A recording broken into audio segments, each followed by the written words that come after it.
thumbs up कर लें.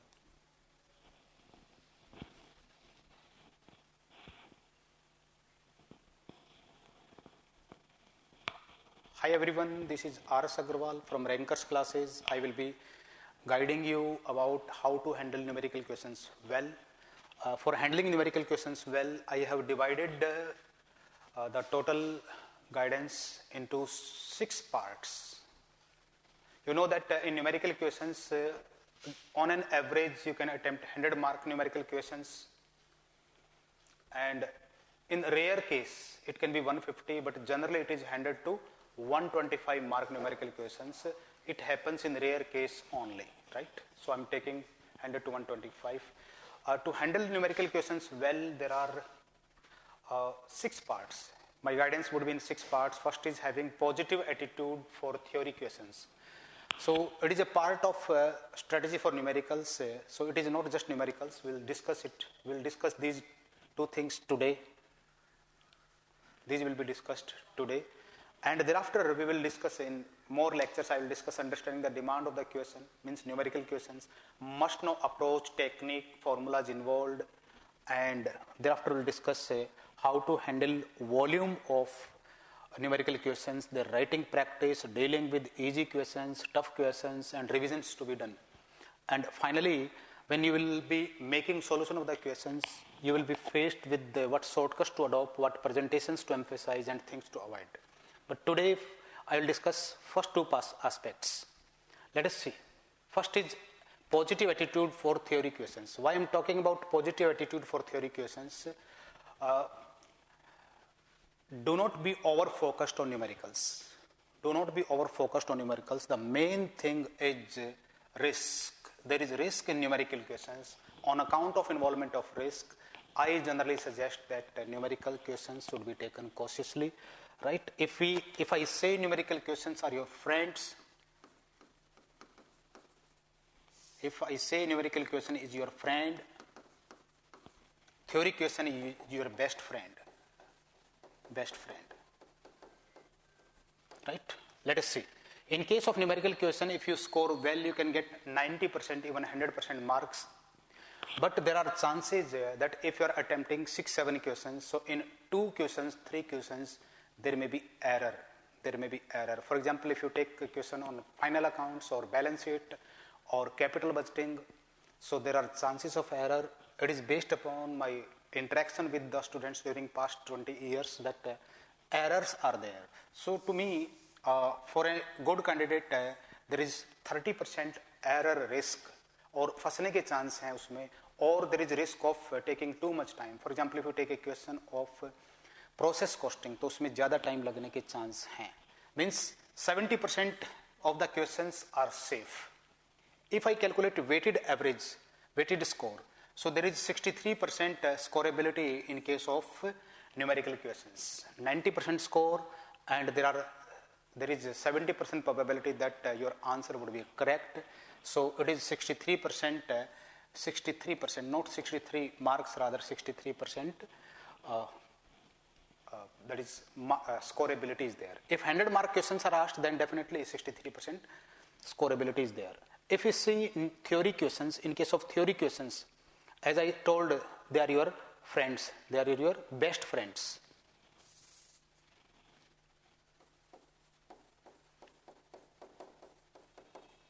Best friend इसलिए कहूँगा कि वो आपको धोखा नहीं देंगे, but the negative side is you can expect 60% to 70% score. 60% to 70% score. If you are well prepared in theory, you can expect 60% plus score. Up to 70% you can get the score, and there is very less risk. There is 10% risk. What kind of this 10% risk is there?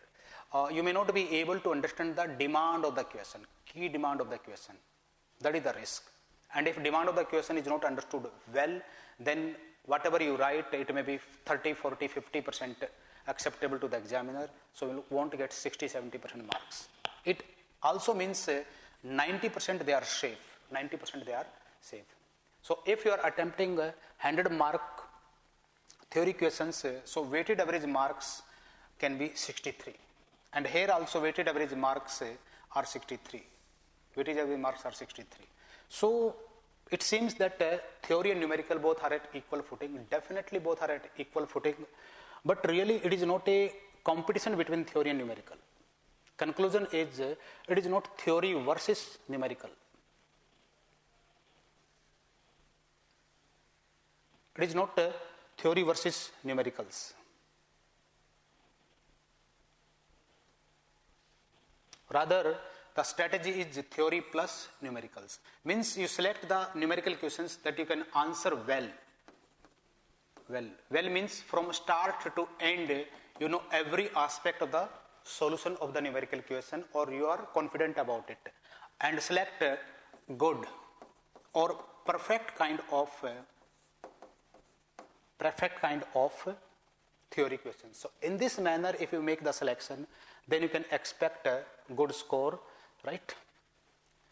So be selective. Don't over focus just numericals. So go for the only numericals you are sure about and go for good theory questions, right? You have to do it at preparation level. At preparation level, you have to give equal emphasis on numerical questions, numerical and theory questions. So you may be skipping certain numerical questions. For example, if you get a question on final accounts, so by having a brief reading, skip it and go for the question which is having theory. So it will protect against risk. That should be done. And if you prepare your theory well, means perfectly, and numericals are properly, you can expect 150 to 175 marks. Definitely it is doable, 150 to 175 marks, right? But with regard to theory, how to do it well, to do theory well, you should focus on PYQs. That is very important because they will tell you what is the nerve of UPSC, what is the demand of the UPSC. There is repetition in theory questions. For example, there is repetition in theory questions of marginal costing too much. And if you are following our notes, in our notes we have triple and double tick marked on study material, so you can focus on those, right? I will conduct a separate lecture on theory questions also, right? But so far as numerical questions are concerned, let us see the strategy. So I suggest three-way strategy. For handling numerical questions. So don't prepare all the topics equally. So three-way strategy is there are certain topics that must be done. There are certain topics you should prepare, but in examination hall you should avoid. And there will be suggestion for skipping certain topics, right? Let us see.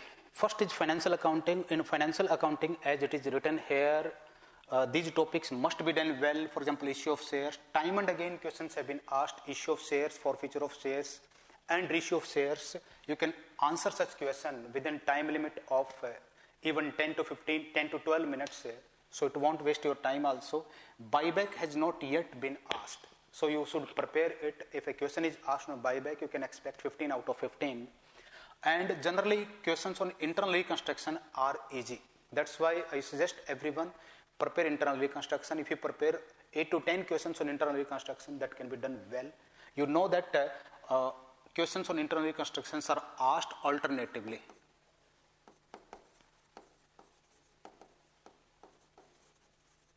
After 1 year or 2 years, questions are asked, right? And so far as final accounts and external reconstruction, I won't suggest that you should leave these topics. Prepare these topics, but in examination hall, if you are having other questions at hand, then don't attempt these questions, because here and here there are two risks. First is time wastage risk. Time risk, and second is error. And if you are caught in error, and that is trap of time, then the complete game goes against you. So it is suggested. And you can skip this topic, ESOP accounting, right?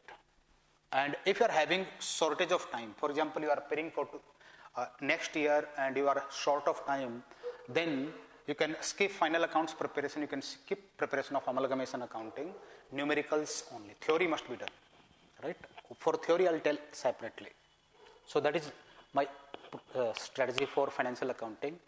The strategy for all the chapters should be seen together. For example, if you are skipping final accounts and amalgamation, then I will suggest that rest of the syllabus should be done well, right? Come to next, cost accounting. In cost accounting, these are the topics that must be done. At top priority, I put CVP analysis. CVP analysis. This is errorless question, takes less time and frequently asked. ABC, though questions are not asked frequently, only once a numerical question has been asked recently. But ABC question is also not prone to error. You can solve this question confidently. And job costing, that is also asked after many years. But preparation level, it will take maximum 2 to 3 hours. It should be done. And after that, be selective. For example, in budgetary control, must prepare these two, flexible budget and cash budget. On flexible budget and cash budget, question may be asked. And generally, questions are asked from standard costing. In standard costing, all the subparts are not asked equally. For example, overhead variances are asked rarely. Most of the questions belong to material cost variances and labor cost variances.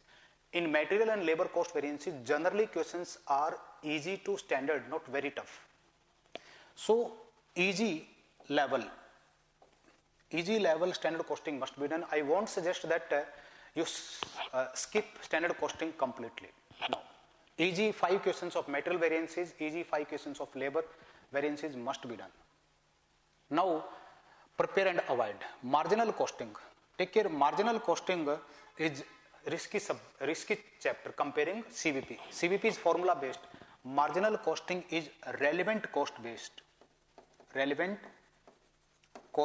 If in the examination hall you are not able to identify what is relevant cost and what is not relevant cost, I'll suggest ignore this question, because if error is made, examiner may not give even 30% marks.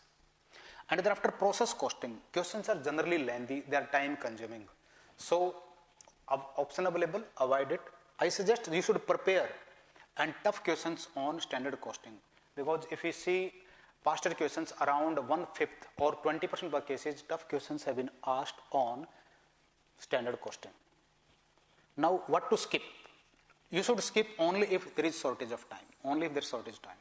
If you have already skipped final accounts and amalgamation, then I won't suggest you should skip these also. So, you can skip cost sheet. Once in 2010 question has been asked on cost sheet. So, if you do practice of 5 to 6, only 5 to 6 cost sheet questions, then it would suffice. Right? Process, fixed overhead variances that can be skipped if there is shortage of time. Right? Coming to income tax. I see income tax is, I take income tax as more risky. Income tax as more risky.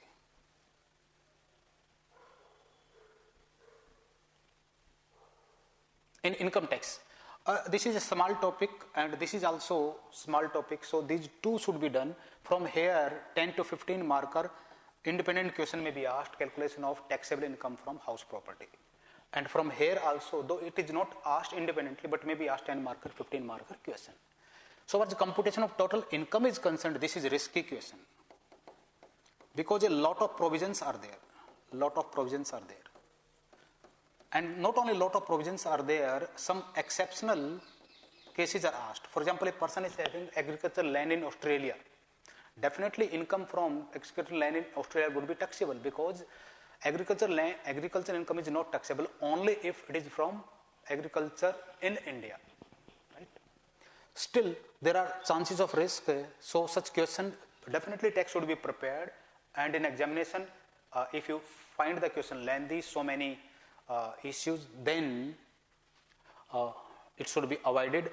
And if you are having shortage of time, then do theory only. That is also not a bad idea, that is a good idea. Right?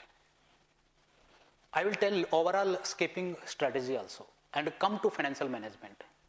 Definitely everyone must be preparing financial management well, because in financial management everyone tries to attempt 3 questions, and from finance management only you can attempt 120 to 130 marks questions. So I suggest must do all the numericals of all the chapters. So chapter number 2, 3, 4, 5, 6, 7, 8. In all the 8 chapters, primarily in chapter 2 to 7, there are numerical questions that should be done. But in financial management, while doing questions from any source, whether our notes or R.P. Rustagi or any other book, if you see very lengthy questions, a question that covers one page of the book or more than 70% of the page of the book, then such questions may be avoided. And in examination hall also, if you find a very lengthy question, so avoid that question, right? Certain areas are there in financial management that are not asked till date, and you can skip, for example, block of assets that is asked at professional level. At a graduation level, generally that is not covered. Inflation and CA final level questions in CB, that should not be done. Similarly, complex questions on capital structure theories, except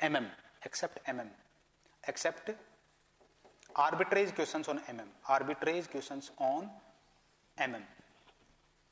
So they can be skipped. And in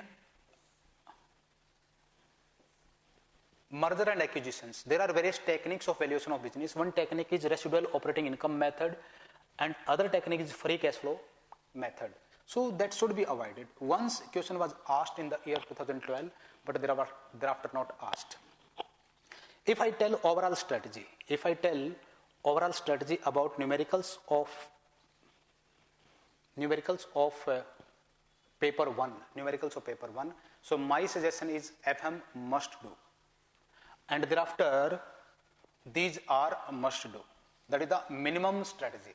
If someone is having shortage of time, so that is must do. And with this also, you may be able to attempt 250 out of 250. Or if there may be 15 marker sacrifice, that is worth.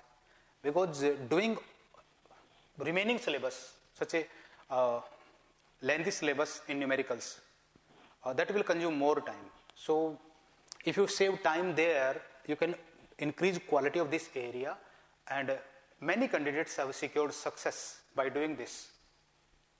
One of our student, Abhishek Gupta, he didn't prepare income tax. He was telling that, sir, I was thinking of not preparing cost accounting, and practically he didn't answer questions on cost accounting.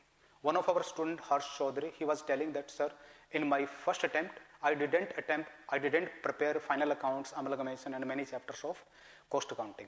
So if you are selective, if you leave many chapters and focus these chapters very well, then also you can expect good score, right?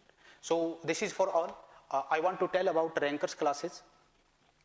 If you want to know about courses of Rankers classes, this is our website address. You can contact us on either of these numbers, and we are having our Telegram channel also, on which I regularly put current affairs, regularly put objective type questions for checking your knowledge and other stuff. So you can go our